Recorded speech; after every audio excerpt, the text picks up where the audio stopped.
기도드립니다. 아멘. 오늘 베드로전서 우리 함께 여러분들과 한 구절씩, 저와 여러분이 한 구절씩 같이 읽기를 바랍니다. 2장 1절의 말씀을 제가 읽도록 하죠. 그러므로 여러분은 모든 악의와 모든 거짓과 위선과 시기와 모든 비방의 말을 버리십시오. 갓난아기들 같이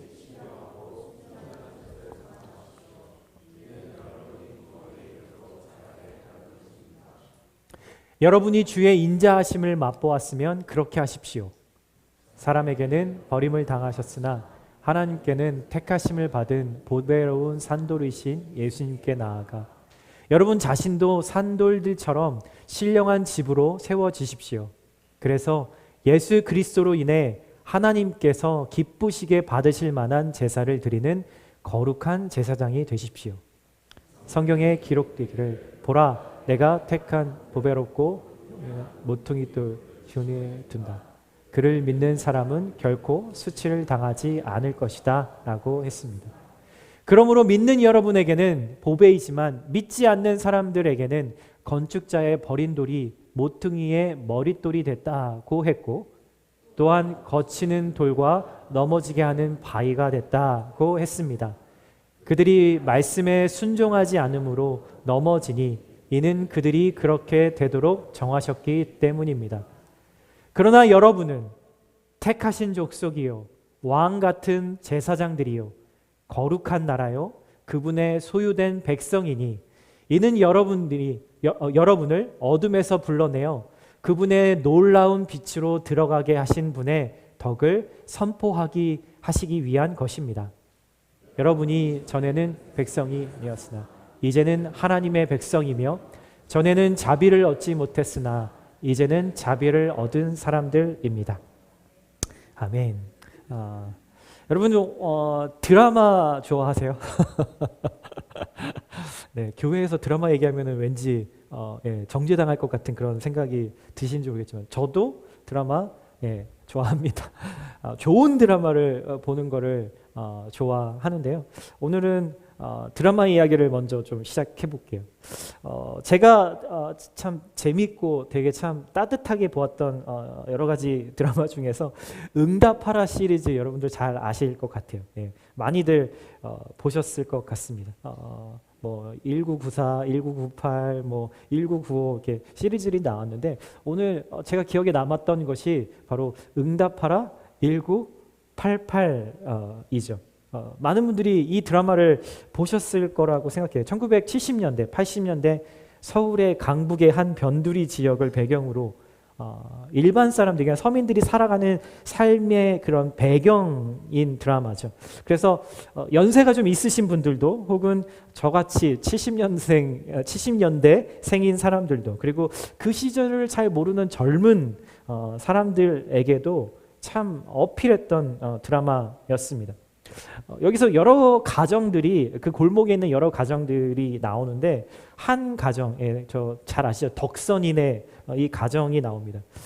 아버지는 상고를 나와서 은행원으로 살고 있는데 친구의 빚 보증을 잘못 써서 폭삭 망해갖고 지하의 단칸방에서 세 자녀와 함께 살아가고 있죠. 여러분 이 가정에는 3명의 자녀가 있어요. 근데 첫째 딸이 있는데 그 3명의 자녀 중에 첫째 딸이었는데 이 첫째 딸은 아주 거칩니다. 말도 막 자기가 생각나는 대로 필터링 없이 그냥 막 합니다. 그리고 성격도 좀 못됐어요. 그래서 다른 사람들 쉽게 깔보고 막 잘난 척들을 또 하죠. 그런데 이 첫째는 이 가정에서 아주 사랑받고 인정받습니다. 이유가 뭐였냐면 공부를 잘했어요. 소위 S대를 간 딸이었죠.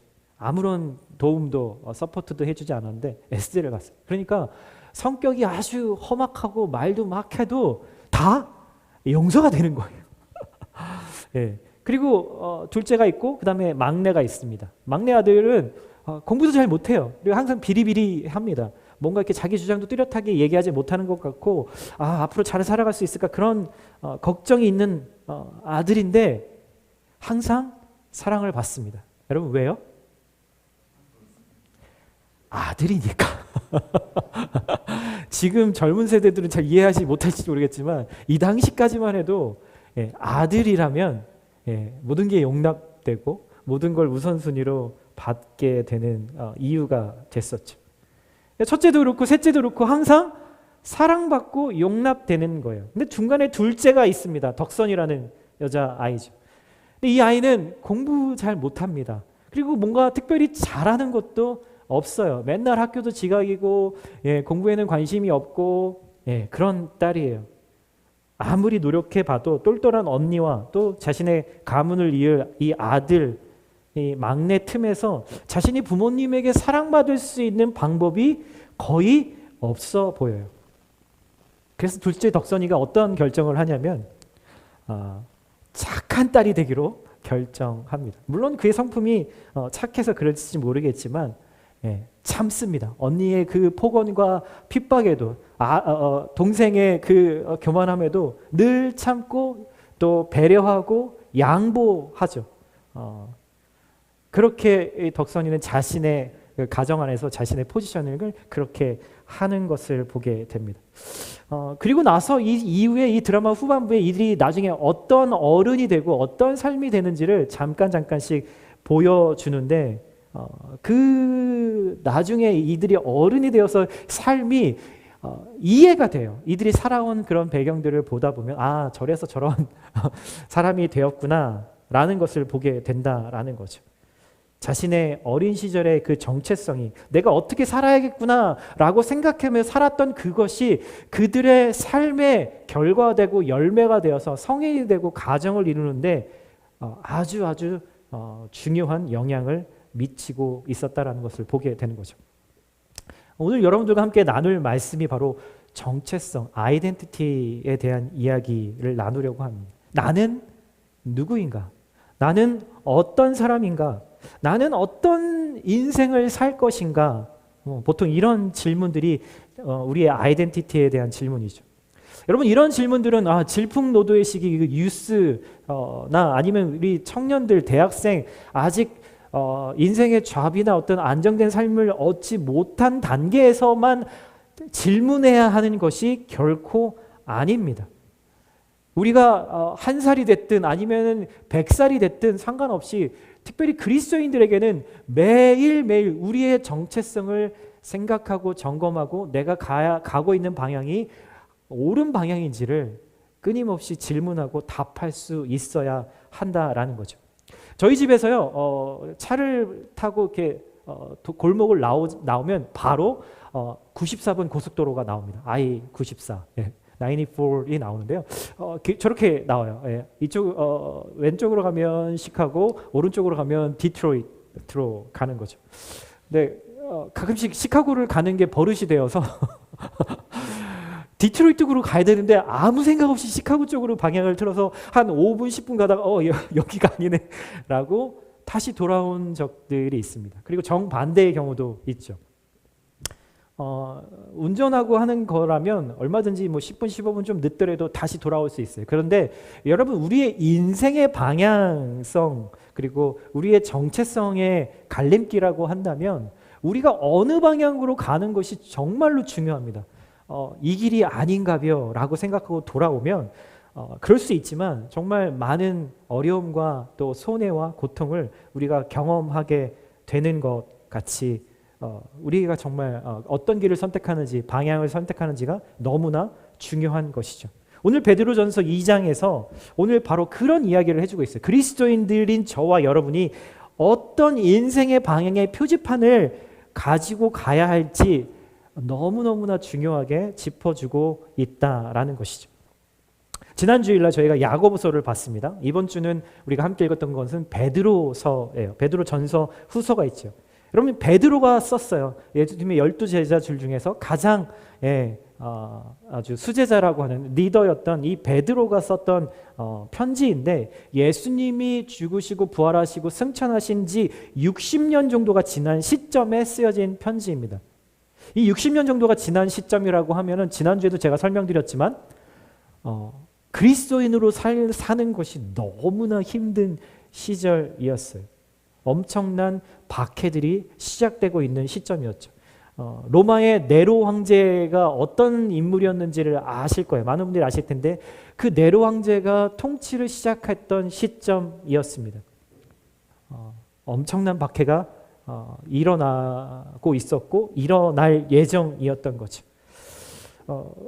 이런 상황에서 베드로가 로마에 있으면서 이 편지를 씁니다. 특별히 이방인이었다가 그리스도인이 된 사람들, 그리고 이 박해를 피해서 여기저기 도망쳐서 살고 있는 도망자의 삶을 살고 있는 그리스도인들에게 이 편지를 썼다라는 거죠.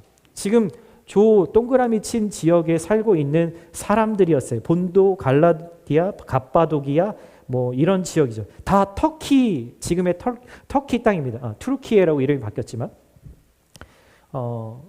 엄청난 그 핍박과 고문과 감옥에 갇히고 일터에서 쫓겨나는 이런 그리스도인이라는 이유만으로 그렇게 되어지는 상황들에서 그들은 죽든지 죽음을 선택하든지 아니면 도망치는지 둘 중에 하나를 선택해야만 했었던 거죠.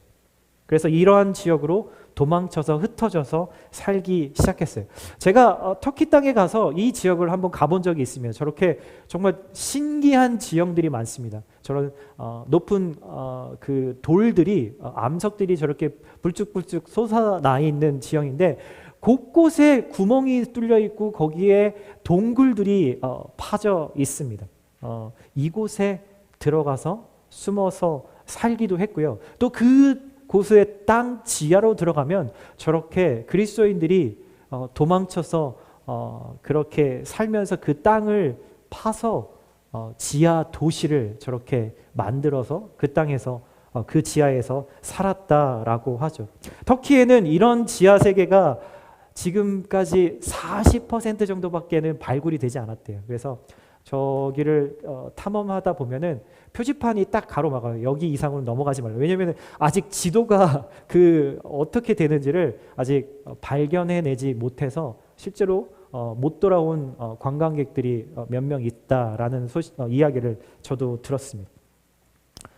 저렇게 땅 밑을 파서 이렇게 숨어서 살 수밖에 없었던 그런 상황이었죠. 그럼 여러분 이러한 그리스도인들이 지금 저 당시에 살았던 이 그리스도인들에게 이 편지를 썼는데 이들이 가지고 있었던 어려움이 뭐였냐면 늘 내가 생각하는 나를 볼 때 나는 도망자라는 그런 정죄하는 마음이 있었다는 거예요. 내가 죽지 못하고 내가 당당히 맞서지 못하고 도망쳤다라는 그런 아쉬움의 마음들이 있었고 또 다른 사람들은 이 그리스도인들을 향해서 너희들은 전염병과 같은 존재다라고 하면 그런 이야기들을 들으면서 살았고요.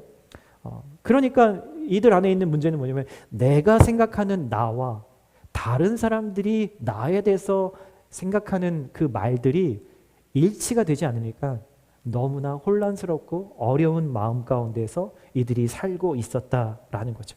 그래서 베드로가 너희가 그리스도 안에서 누구인지 다른 사람들의 시선과 그 생각은 어떻게 처리해야 되는지 그리고 가장 중요하게 하나님이 바라보는 나는 과연 누구인지에 대해서 아주 정확하게 오늘 이야기를 해주고 있다라는 겁니다.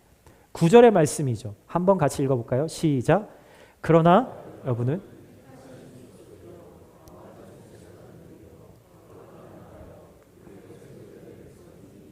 여러분 베드로의 성격 화끈하잖아요. 그리고 빙빙 돌려서 말하는 거 별로 좋아하지 않습니다. 결론부터 얘기합니다.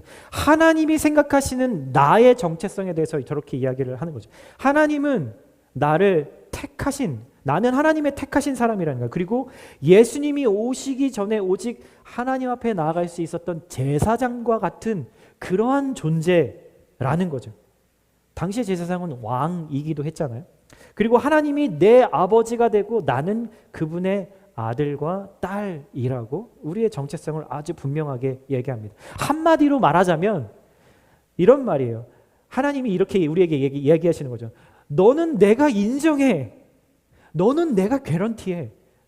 네가 어떤 상황에 있던 어떤 잘못을 했던 어떤 환경에 있던 나는 너를 인정해.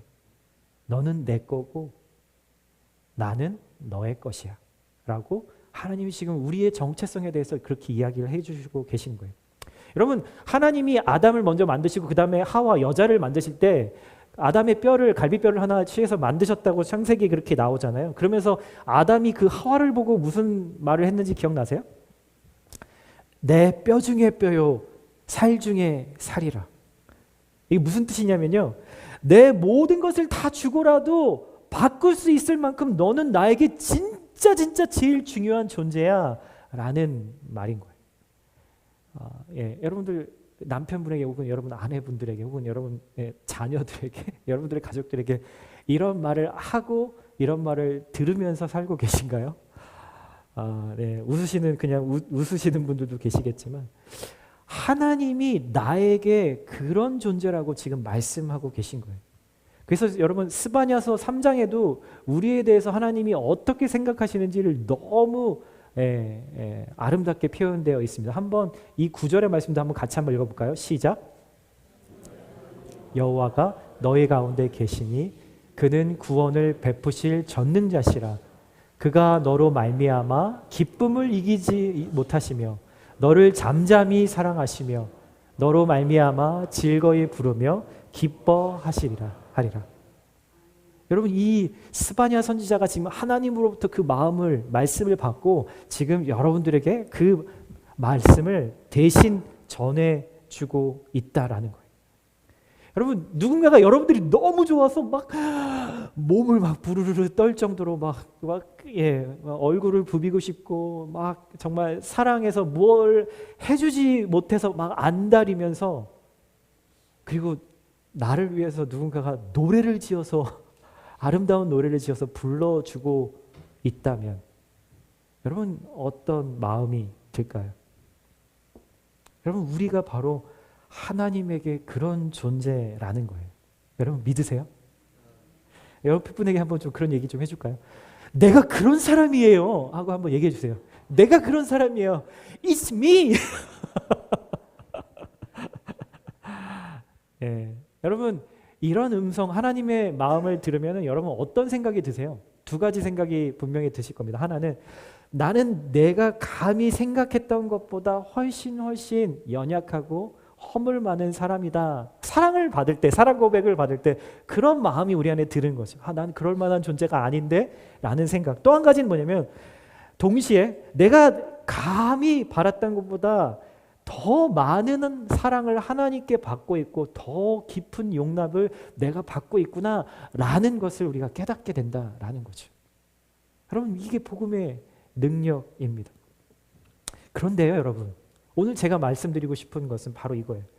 우리가 하나님이 우리를 어떻게 생각하시는지를 너무나 잘 알고 있음에도 불구하고 이 정체성을, 이 복음의 능력을 우리의 현실의 삶에서는 별로 누리지 못하고 산다라는 것, 이게 바로 우리의 문제인 것 같아요. 얼마 전에 저희가 저녁에 기도하는, 가족들이 함께 기도하는 시간에 기도를 마치고 제 아내가 저한테 그런 말을 했어요. 내가 여보, 내가 의도해서 한 건 아닌데 기도하는데 하나님이 그런 마음을 주셨어요. 하나님이 당신에게 해주시는 말씀이었는데 지금 잘하고 있다라고, 그리고 나는 창호를 아주 만족해 한다고. 그러니까 여러분 여보 걱정하지 마세요. 뭐 이런 말을 저에게 해주는 거예요. 여러분 얼마나 감사해요, 그렇죠? 누군가가 특히 하나님께서 나에게 그런 말씀을 해주셨다라는 것은 얼마나 감사한 일이겠어요. 근데 그 말을 딱 들었을 때 제 마음에 무슨 음성이 들렸는지 아세요? 제가 어떻게 리스폰스 했는지 아세요?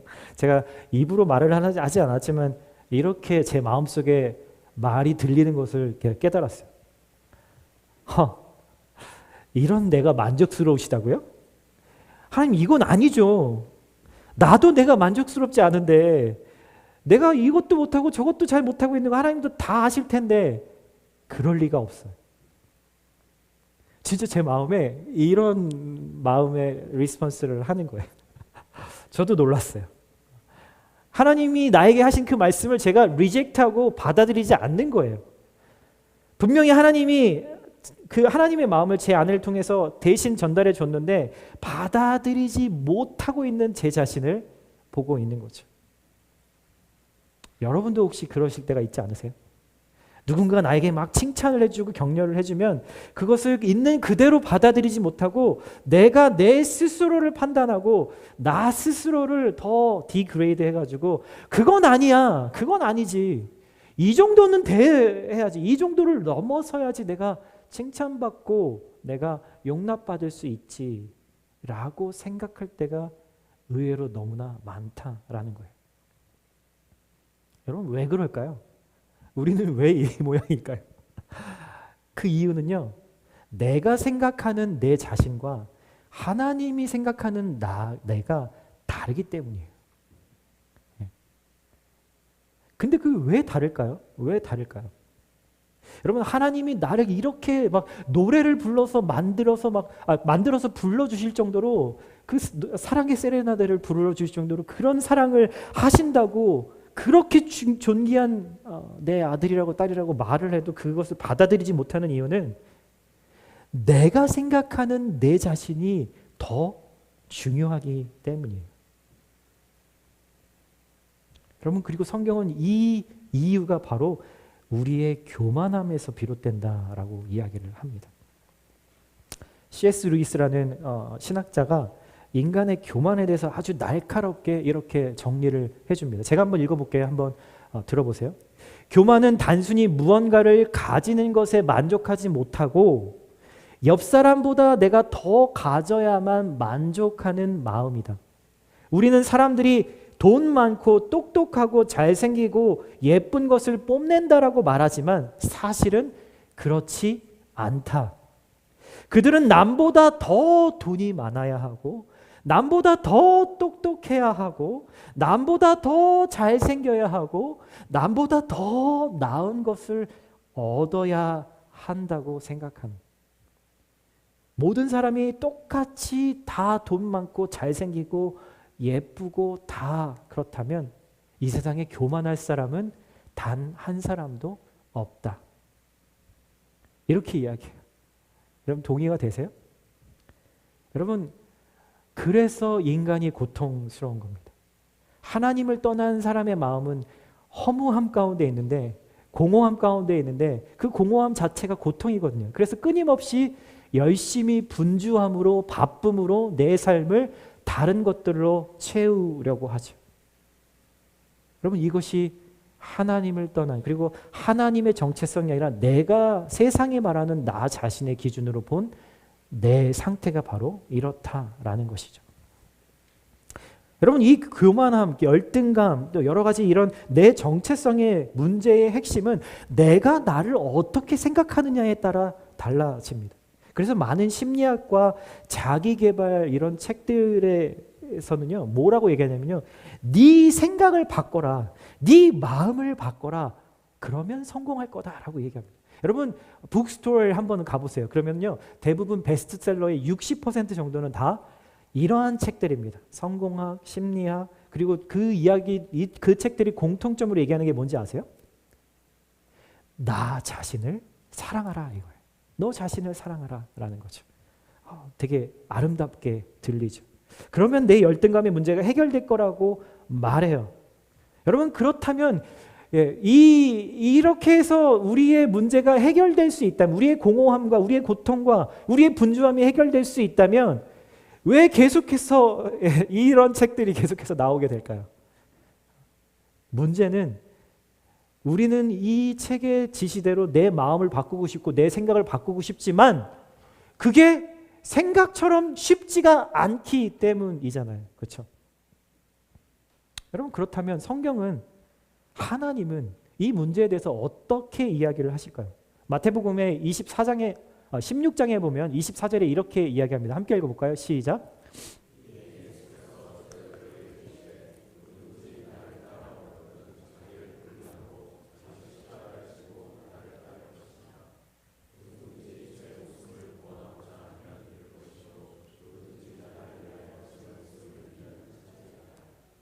여러분, 성경은요, 내가 나를 사랑한다고 해서 인간의 공허함과 고통과 분주함이 없어질 수 있다고 결코 말하지 않습니다.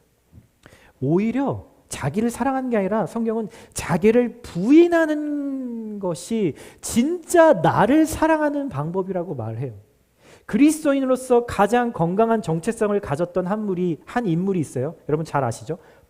바울입니다. 사도 바울이죠.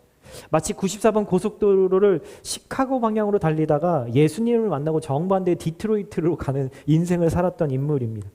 예수 믿는 사람들을 죽이려고 하고 감옥에 가두었던 사람이었는데 예수님을 전하는 인생이 되었던 사람이죠. 그 사람은, 이 사도 바울은 자기를 누구라고 생각했을까요? 아마 그 현실의 기준으로 본다면 아마 이렇게 얘기를 했어야 했을 거예요. 나는 당시 기준으로 보면 하버드 대학에서 박사학위를 제일 1등으로 딴 사람이라고요. 나는 뭐든지 잘해요. 난 잘할 수밖에 없어요. 내가 가는 길은 다 성공하거든요. 나는 내가 원하는 길을 선택해서 갈 수 있어요. 난 뭐든지 할 수 있는 사람이니까요. 바울은 자기 자신의 정체성을 그렇게 이야기하지 않아요. 오히려 디모데전서 1장 15절에 이렇게 얘기합니다. 나는 죄인 중에 내가 괴수니라. 죄인 중에 내가 탑이라는 거예요. 수많은 죄인들이 있는데 그 중에서 내가 제일 악한 죄인이라고 자기 자신의 정체성에 대해서 이야기를 합니다. 과거형으로 얘기하지 않아요. 현재형으로 얘기하고 있어요. 이전에 예수님을 믿지 않을 때 그랬다, 지금은 아니다가 아니라 지금도 내가 그러한 자다라고 자기 자신의 정체성을 이야기를 하죠. 제가 지난번에 그런 얘기했습니다. 제가 중학교 때 농구를 너무 좋아했다고요. 그래서 정말 잘했어요. 3점슛도 진짜 잘 넣었고요. 믿거나 말거나지만 코트의 어느 곳에서든지 막 이렇게 골을 넣으면 다 성공하기도 했죠. 그런데 어느 날 갑자기 어느 시점부터 골이 막 안 들어가기 시작하는 거예요. 그래서 너무 제가 당황스럽고 낙담이 되어서 밤 막 12시까지 농구장에서 막 연습하고 막 그랬었기도 했었거든요.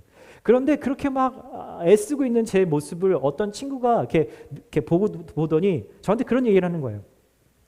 야, 너 슛하는 폼이 예전 같지 않아. 폼이 다 망가진 것 같아. 처음부터 다시 폼을 연습해야 될 것 같은데? 라고 말을 하더라고요. 자존심이 엄청 상했어요. 저보다 못했던 애거든요. 근데 여러분 골프 치시는 분들도 아마 그럴 거예요. 어느 날 갑자기 골프가 안 쳐질 때 그러면은 폼이 망가진 거라고 하더라고요. 그래서 제가 마음은 너무 낙심이 됐지만 자존심도 상했지만 처음 다시 시작한다 생각하고 완전히 공을 잡는 손과 자세, 슛 동작까지 이거 다 새롭게 처음부터 연습하기 시작했습니다. 저의 과거의 모든 모습을, 잘 나가던 그 모습을 다 부인한 거였어요. 그리고선 다시 골을 잘 넣기 시작했습니다. 여러분, 성경은요, 나를 잃어버릴 때 비로소 예수님 안에서 진정한 나를 찾을 수 있다라고 이야기를 합니다. 내가 죄인 중에서도 가장 최고로 죄질이 안 좋은 인간이구나라는 걸 여러분 느끼세요? 저는 지난주에도 여러 번 느꼈습니다. 오늘 아침에도 느꼈고. 이런 진실을 마주할 때 내가 누구인지를 진짜 발견하게 되는 거죠. 그런 바울이 자신의 정체성에 대해서 이렇게 이야기를 합니다. 고린도전서 4장에 이렇게 얘기해요. 내가 여러분에게 판단을 받든지 사람의 법정에서 판단을 받든지 그것은 내게 아주 작은 일입니다. 누군가가 나를 판단하는 일을 그렇게 신경 쓰지 않는다는 거예요. 그러면서 뭐라고 했냐면 사실 나도 나 자신을 판단하지 않습니다. 나는 양심에 꺼리를 끼는 것이 전혀 없습니다. 그러나 이것으로 내가 의롭다는 것은 아닙니다. 다만 나를 판단하시는 분은 오직 주님이십니다. 어떤 분은 이 말씀을 이렇게 들으시면서 그런 생각이에요. 그래도 그건 아니지 라고 생각하실지 모르겠어요. 내가 생각하는 그 기준이 있는데 라고 생각할지 모르겠어요. 바울은 누군가가 나를 판단하는 것에 대해서 마음 쓰지 않는다. 더 중요한 것은 나도 내 자신을 판단하지 않는다라는 거예요. 이 정체성의 장인이었던 바울이 왜 이렇게 고백을 했던 걸까요? 마틴 로이드 존스 목사님이라고 하는 분이 그분의 영적 침체라는 책에서 그 이유를 정확하게 이렇게 짚어줍니다. 내가 나를 생각하는 것이 모든 영적 침체의 근본적인 원인이라는 거예요.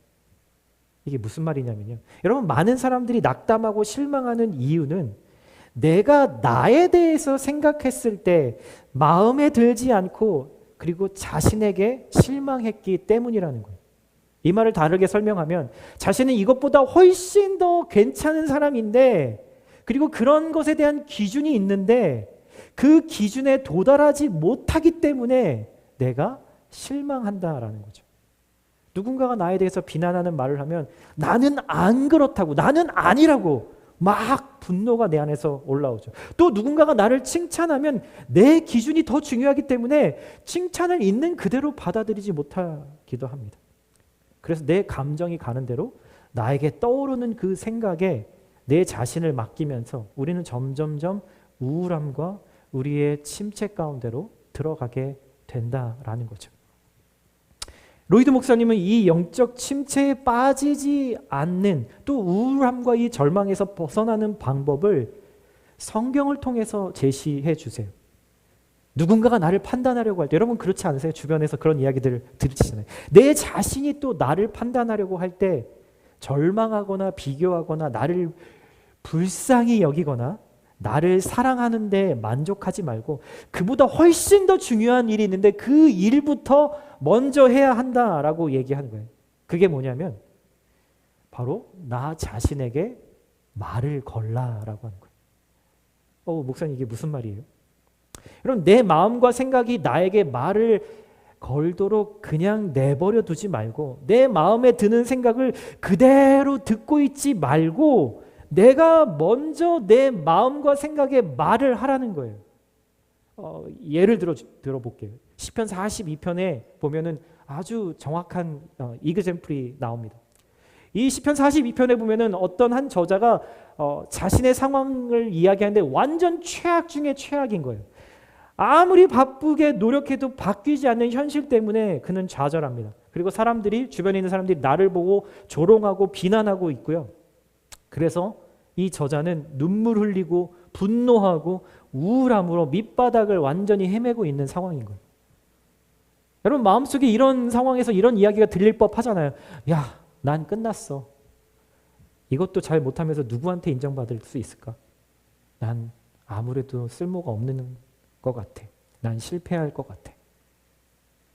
여러분 이런 음성이 들리려고 할 때 그는 맥없이 이 시편 42편의 저자는 마음이 가는 대로 내 속에서 나오는 그 말을 그대로 누워서 듣고 있지 않고 그렇게 가만히 내버려두지 않았다라는 거예요. 그리고 자기 마음을 향해서 자신을 향해서 이렇게 이야기합니다. 함께 읽어볼까요? 시작.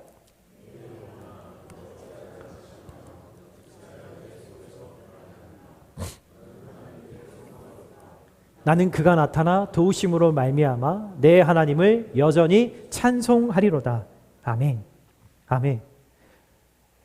내 마음에게 지금 이렇게 고백하고 선포하는 거예요. 내 영혼아 어찌해서 낙심하면서 불안해하는가?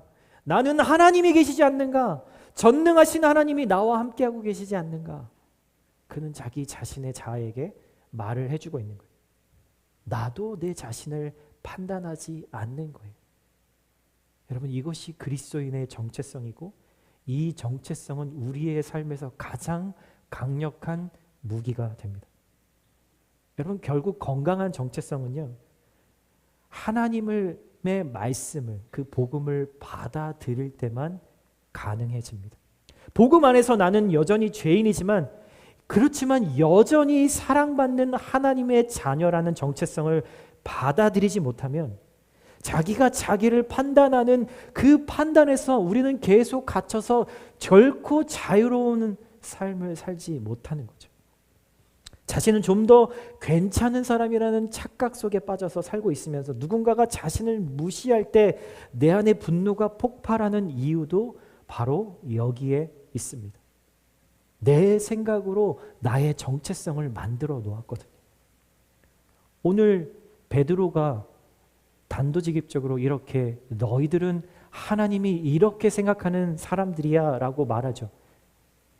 여러분들은 택하신 족속이고 왕같은 제사장이고 거룩한 나라고 그분의 소유된 백성입니다. 누군가가 나를 판단할 때, 그리고 내 마음이 내 자신을 판단하려고 할 때 하나님의 말씀을 나에게 들려주어야 되는 거예요. 하나님의 말씀을 선포해야 되는 거예요. 여러분 아멘이신가요? 여러분 그래서요, 예수님의 복음은요, 우리를 정말로 자유케 합니다. 어둠에서 예수님의 놀라운 빛 안으로 지금 들어가게 하신다라는 말씀은 바로 우리를 스스로 판단하는 그 판단에서 진정한 자유로, 하나님의 판단의 그 자유로 옮겨지는 것이다라고 얘기를 하고 있는 거예요. 이게 바로 복음이고, 이 복음이 우리에게 주는 그 결과가 바로 진정한 자유라고 이야기를 하고 있는 것이죠. 오직 나를 판단하시는 분이 하나님이시라는 것, 그것을 우리가 믿을 때 내가 진짜 누구인지를 발견할 수 있게 되는 겁니다. 사랑하는 형제자매 여러분, 여러분들은 하나님이 택한 사람입니다. 여러분들이 무언가를 잘해서 어떤 것이 여러분들에게 있어서 택하신 것이 아니라 그것과 관계없이 여러분들은 하나님의 chosen people이 되셨습니다. 언제나 하나님을 만날 수 있는 왕 같은 제사장이세요. 에이, 목사님이니까 목사님이 좀 기도 좀 해주세요. 목사님이니까 더 잘 아시잖아요. 목사님이니까 하나님하고 더 친하시죠? 아니요. 여러분 아니라고요. 정말 아닙니다. 그것은 사실이 아니에요. 저도 왕 같은 제사장이고 여러분도 왕 같은 제사장이라고 분명히 성경은 이야기합니다. 여러분들이 저보다 하나님을 더 사랑하실 수 있고 그렇게 하셔야 해요. 여러분은 하나님의 거룩한 나라의 시리즌이세요. 예, 미국 시리즌 영주권 없다고 괴로워하지 마세요. 우리에게 더 중요한 하나님의 시리즌, 하나님 나라의 시리즌입니다. 여러분들은 하나님의 belonging, 하나님의 소유 되세요. 나는 나를 사랑하는 사람이 별로 없어, 나를 이해해주는 사람이 별로 없어 라고 말하지 마세요. 하나님은 여러분을 언제나 용납하시고 이해하실 수 있고 받아주실 수 있는 분이세요. 여러분, 그리고 하나님은 우리를 향해서 노래를 부르신대요. 여러분, 이 하나님의 사랑이 여러분들의 마음에 끊임없이 내 속에서 정죄하는 마음과 나를 판단하는 그 마을, 누군가가 나를 판단하는 그 상황들과 마을 가운데서 나를 자꾸 끄집어 내리려고 할 때 여러분들 계속해서 이 말씀을 기억하시고 여러분들에게 스스로에게 말씀해 주셔야 돼요. 이게 바로 우리가 그리스도인으로서 오늘 하루를 살아갈 수 있는 가장 강력한 힘이고 무기가 되는 것입니다. 이번 한 주도 이 강력한 무기를 가지고 여러분 자신을 살리고 여러분의 가족들을 살리고 여러분들의 이웃들을 살릴 수 있기를 예수님의 이름으로 축복드립니다. 아멘. 아멘. 우리 함께 오늘은